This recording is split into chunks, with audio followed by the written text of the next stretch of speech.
If by the grace of God, you are giving God gives you the opportunity to rule Nigeria, what is your main thrust of administration?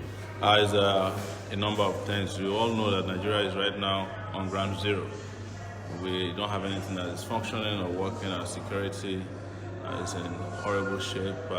We don't have power supply at the level that is required to bring about development and industrial growth and provide jobs. Our schools are not able to take care of our teeming population. Health is in shambles.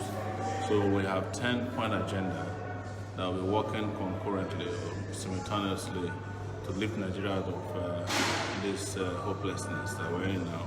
And it's called Spicer 8, led by security, power, infrastructure, anti-corruption, economic growth and development. We want to restructure the country, but in a way that we have honest arbiters in the restructuring process, not people who are hiding behind political agenda to talk about restructuring as they did with Atiku, who recently no longer talk about restructuring again. The rest are health, education, agriculture, and tourism. So those are areas where there will be massive attention paid to every facet of our lives in Nigeria.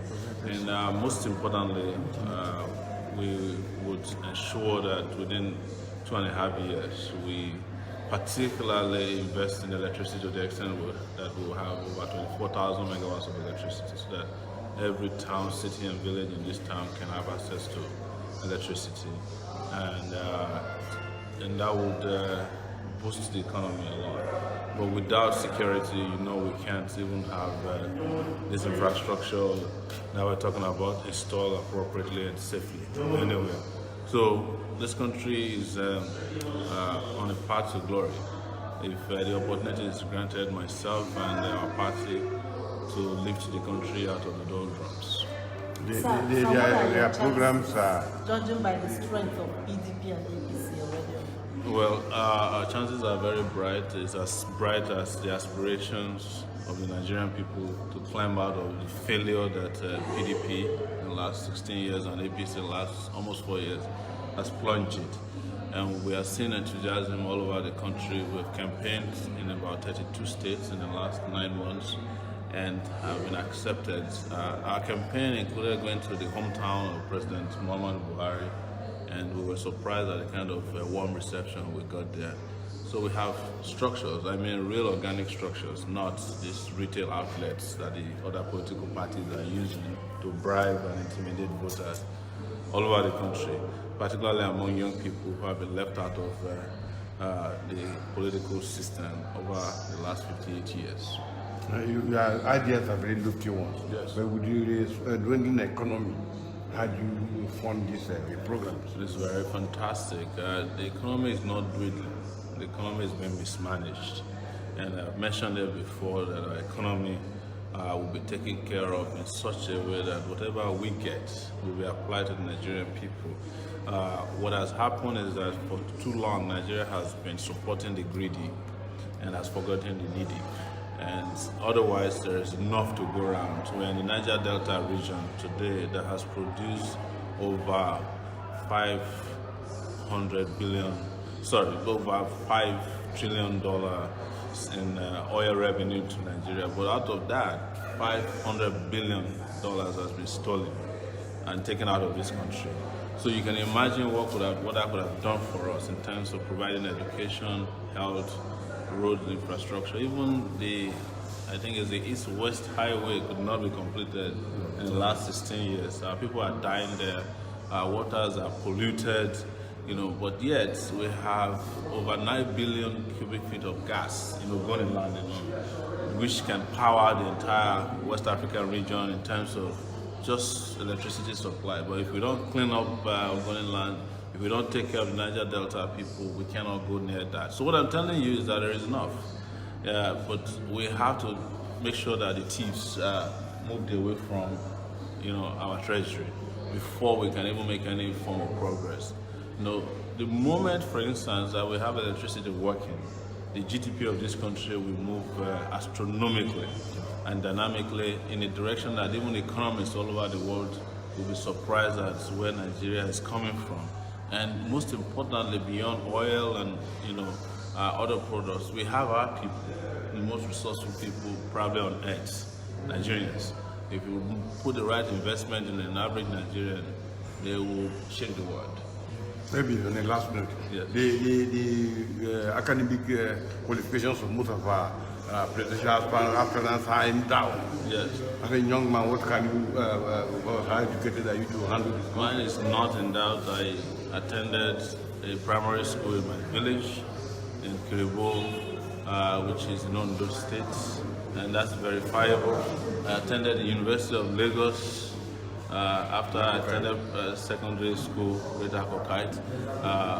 And after I left the University of Lagos, where I did geography and planning, you can check that out. I was a student union president there, so there's no doubt about my academic background in Nigeria. And I left to go to an Ivy League school, one of the best 10 universities in the US, Columbia University, where I obtained my master's degree in public administration. So the rest of the candidates have to prove to you, even if they have WAEC.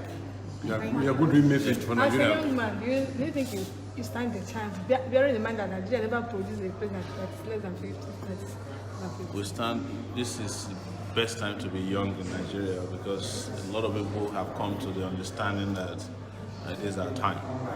And this is the best time for a young person who is dynamic, who's got fresh ideas, to take the country from the way it is now to the finest place. So I'm not going to be a young person who is promising you the next level because the next level is a fraud. Thank you.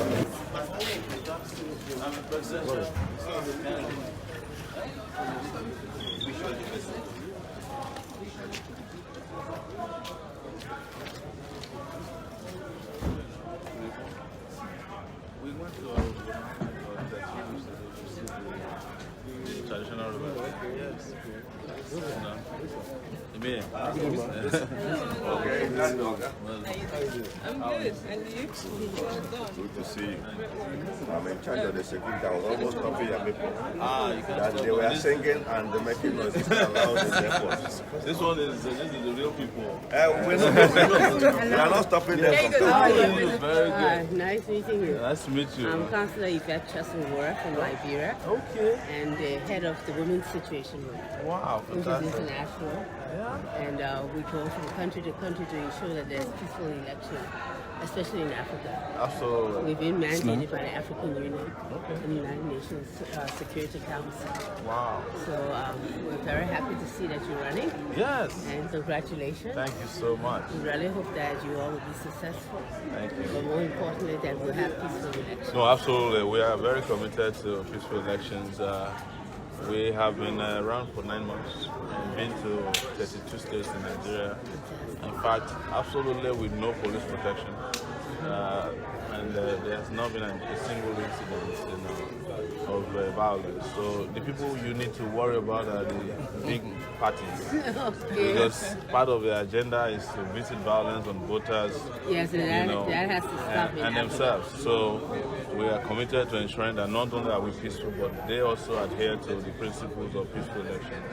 And before I started running, I was a reporter and I covered extensively on elections in Nigeria. So I know all the hotspots. Okay, And wonderful. people have propensity for violence. So I've talked to her and we can assist you even independently. Thank you. So that you can identify who to talk to Yes, and so that they can put themselves under control. we appreciate that. We look forward to working with you. Like, absolutely. And definitely we want to see Nigeria peacefully go into the transition. Absolutely. So- Most importantly, that there's a transition from the violent people to peaceful people like us. Yes, Thank you absolutely. very much. This is my card. Thank you. You have my phone. Thank you. Sorry, just give me a second. Yes, my card. Thank you. Thank you. Come on.